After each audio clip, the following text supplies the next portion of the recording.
Hello, so my name's Cheryl Best, and today I'm going to talk about the importance of restful sleep when you have a chronic illness. So, have you noticed that poor sleep can make your condition worse? And I understand, I totally get the fact that you've probably heard all these kind of things that you need to get more sleep when you've got a chronic illness, and you'll find it really difficult to sleep. And having poor sleep a lot of the times is part of having a chronic illness. And I get this, I totally get it, because at the moment I'm experiencing issues with sleep due to a chronic back condition, and in the past I experienced issues with an autoimmune disease called Graves' disease, and insomnia was a symptom of Graves' disease. So I totally understand that. It doesn't matter. You might try everything to try and get to sleep, but your eyes are wide open and you just can't switch off just to try and get some sleep. But I've put here that about prioritizing restful sleep, and when I say that, I'm not really talking about trying to force yourself to sleep. This is more about prioritizing the time when you are kind of winding down, and the time that you probably will go upstairs or go to your bedroom if you've got a house without stairs. But you'll be going to bed at the same time and prioritizing that time, so you know that this is my time where I need to sleep. Okay, so for me, it looks like my kind of routine looks like going to my bedroom at the same time every day. And when I go to bed, it's not necessarily to go to sleep. So it may be that it will be TV time. And so it might be Netflix time, and I'll find something to watch. I like some pretty tacky programs, to be honest with you, and documentaries. And a lot of the times, it will be that I will spend probably an hour watching TV. And again, I know that we shouldn't be doing all these things, and we shouldn't be having this and we shouldn't be having that, and you don't want to have this in your bedroom, and blah blah blah blah blah. But I'm going to go way against that and just say, you know what?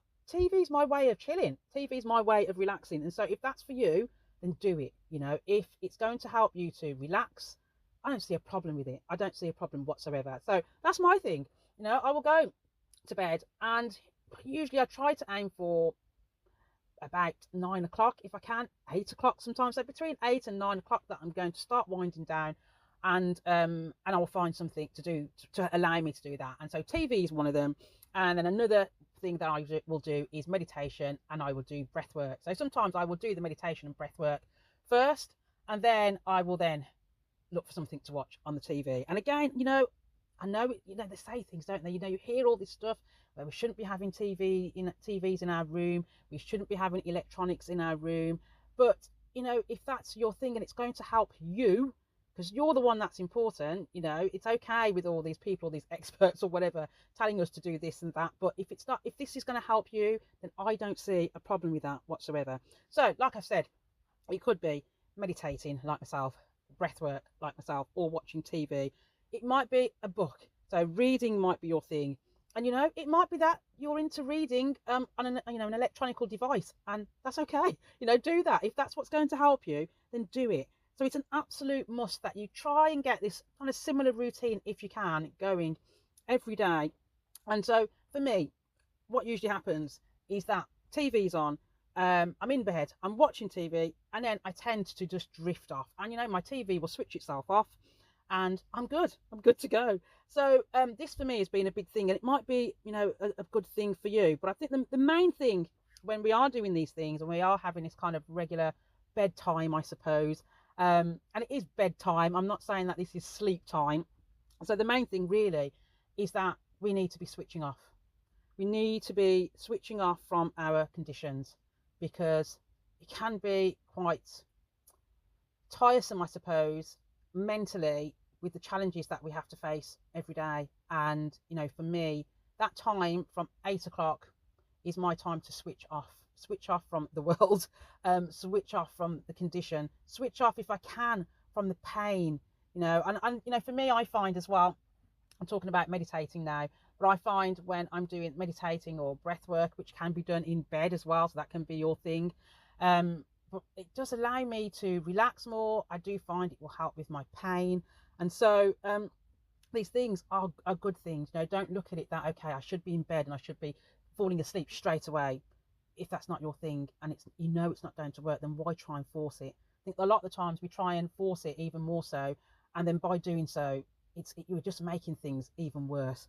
So should be switching off from your condition, switching off from the world, and then just try and aim to, like I said, establish a bedtime routine. So, like I said, mine's around 8 o'clock. It might be earlier for you, but yeah, try and see if you can stick to that. And I know it's not going to be easy to stick to it all the time, because we have life, we have things that happen that can at times not allow us to do these things. And if that is the case, please don't stress yourself out over it. Don't do it, because the more stress, again, is just making our conditions even worse. So it might be that some days you're not able to, if you've aimed to have your 8 o'clock or 7 o'clock maybe in the evening where you're going to be winding down, and that doesn't happen, then it just doesn't happen. Don't worry about it. Just try and pick yourself back up and aim for that, the next day. And again, if it doesn't happen again, then it just doesn't happen. So please don't stress yourself out to try and make this thing work every single day. And it might be that it's not working because you're having a huge flare up, and so you've not been able to get keep the routine going, because pain has been really uncontrollable, or whatever you're taking, it's just not seeming to be helping. With chronic illnesses, with these chronic conditions, it's so unpredictable. We just don't know what is going to be thrown at us the next day. We can't plan things. It can be quite difficult to plan things, but if we can have it in our minds that, okay, I'm going to aim for this, but if this doesn't happen, then it just doesn't happen, and that is okay. That's absolutely fine. Right, so with all that being said, having good sleep, and I've wrote about this on my blog, and I did a podcast about this before about sleep. But the big thing is about 8 hours a day. You must get your 8 hours a day, and we're not all the same. Some of us will thrive on 6 hours of sleep.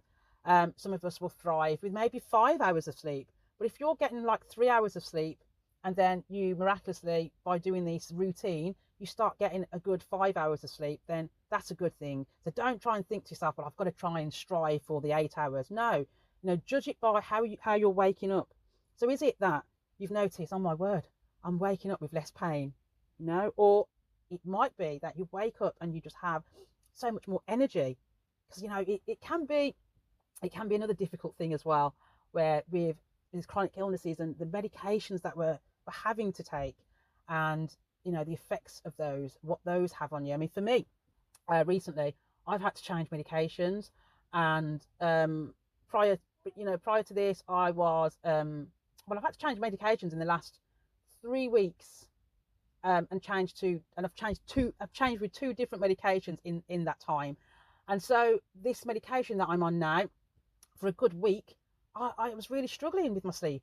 I'd have the odd days where it was making me really drowsy throughout the daytime, and so because it was making me drowsy throughout the daytime and I was sleeping during the day, then when it came to the night, I can't get to sleep. And so it might be that you're experiencing issues like that, especially if you've got this condition, and maybe your medical professionals are kind of trying to work out, which is what's happening in my case, trying to work out what medications is going to work for you. It might be that you've tried one, that's not working, and then then they give you another one to try, then that one doesn't work, that's what's happened in my case, and then give another one, and blah blah blah. But then with each change of medication, that can disrupt us as well. So please don't stress about trying to stick to this thing. Like I've said, try and weave these things into your life. But like I said, if it doesn't work for 1 week, don't give up. Just try again and see if it will help you with the next week. Okay, so like I've said, you might find that by having a routine when it comes to sleep, you might be surprised by the pain relief that you experience.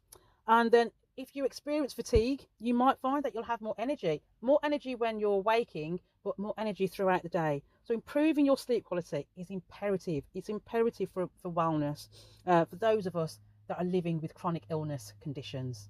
Hello, Cheryl here. Right, so I have a newsletter called Cheryl Shares, and with my newsletter I talk about the ups and downs of living with a chronic illness. And then my background also is that I'm trained as a nutritional therapist and a yoga teacher. So in the newsletter I will also talk about the benefits of vitamins and minerals and foods and certain diets. I'll also talk about the ups and downs of having a chronic illness, because I'm diagnosed with 3 of them, and so I I understand the ups and downs, the battles of living with chronic illness, and the kind of the messages that we have to give ourselves to motivate us to keep going. You know, it can be quite easy to I kind of like be sitting back and not doing things and letting this our conditions kind of take over. So this is about motivating you to get moving and to be doing things, and to not let these things rule us. We don't want to be ruled by chronic illness. So if you are interested in my newsletter, if you go into the description area, click on the link and then come and join me. Okay, so you take care.